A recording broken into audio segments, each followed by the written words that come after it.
জন্মাষ্টমীর ভোগে তালের স্বাদ আনতে চাইছো?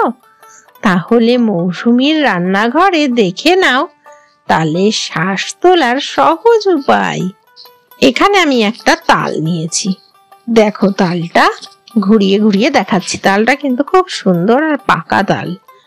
এবার তালের যে খোলাটা উপরের সেটা আমি ছাড়িয়ে নিচ্ছি। দেখো একটা ছাড়ালাম, এরকম করে একটা একটা করে প্রথমে ছাড়িয়ে নিতে হবে। একটু শক্ত আছে তো আমি ছাড়াচ্ছি। দেখো এই যে আর একটা ছাড়ালাম।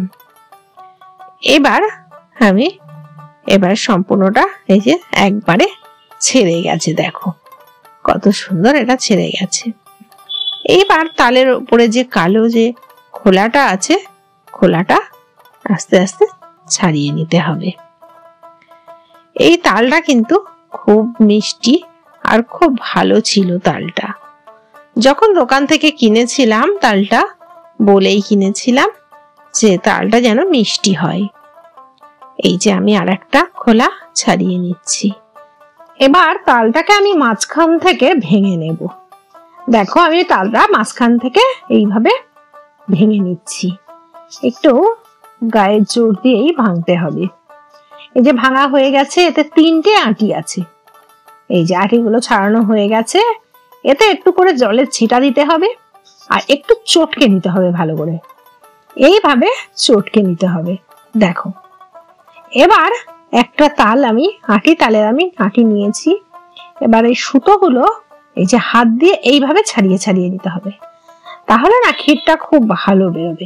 আমি প্রত্যেকটা তালের আঁটি নিয়ে তার উপরের যে শ্বাসটা আছে সেই শ্বাসটা হাত দিয়ে একটু ফাঁকা করে করে নিচ্ছি, মানে যাতে ক্ষীরটা খুব ভালো বেরোয়। প্রত্যেকটা এইভাবে করে নিতে হবে। দেখো আমি ঠিক যেভাবে দেখাচ্ছি। আর একটু একটু করে এরকম জল ছেটাতে হবে আর তার সাথে একটু এরকম চটকে নিতে হবে। যত তোমরা এরকম চটকাবে তত ক্ষীরটা ভালো বেরোবে। এবার আমি একটা ছিদ্রযুক্ত থালা নিয়েছি। এই ছিদ্রযুক্ত থালার উপরে আমি ঠিক এইভাবে ঘষছি। তোমরা দেখবে এই ছিদ্রযুক্ত থালাতে তালটা ঘষলে এর ভেতরে কিন্তু কোনো সুতো যায় না।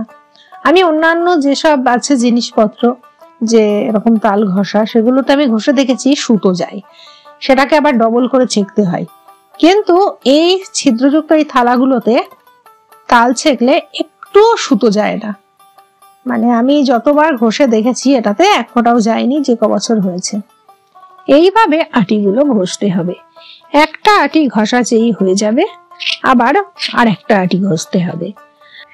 এইভাবে একটা একটা করে যখন 3টে আটি ঠিক এইভাবে ঘষা হয়ে যাবে তখন ওই আটিগুলোতে আবার জলের ছিটা দিয়ে ওই আটিগুলো আবার একইভাবে চটকে নিতে হবে, নিয়ে ওগুলোকে আবার ঘষতে হবে।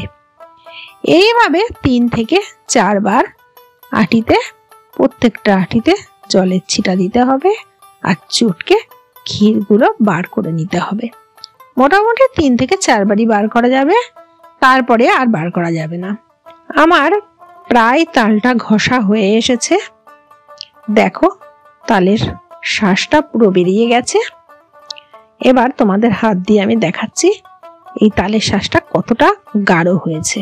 খুব সামান্য করে জল দিয়ে ঘষলে কিন্তু এরকম গাঢ় হবে, আর বেশি জল দিয়ে ঘষলে কিন্তু পাতলা হবে।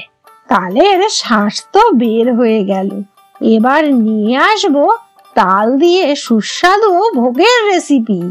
ভিডিওটা কেমন লাগলো কমেন্টে জানাতে ভুলবে না। আর যদি ভালো লাগে তাহলে একটা লাইক আর সাবস্ক্রাইব করে দাও। মৌসুমীর রান্নাঘরে। হরে কৃষ্ণ।